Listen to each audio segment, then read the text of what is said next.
This video is intended for professionals and shows how to replace the electronic interface box on the Sleipner external SX50 thrusters.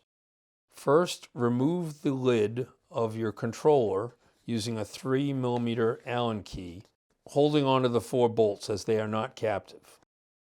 Remove the power cable fasteners and remove the internal wiring and the power cables to gain access to the interface box, which is at the bottom of the controller.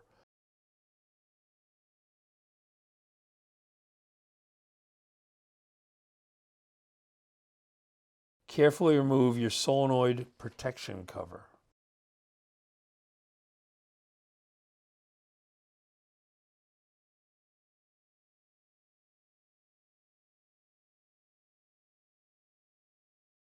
The interface is fastened by a bracket from the underside. Slide it to the right to release it. If needed, carefully use a screwdriver to separate the interface box from its block end. This is done with a jiggle and pull method to separate. Connect your replacement interface box and press firmly into place. Slide and insert the interface box back into its bracket to the left, securing it. Reconnect your power and internal wiring. Tighten your bolts using a torque wrench adjusted to 9 Nm.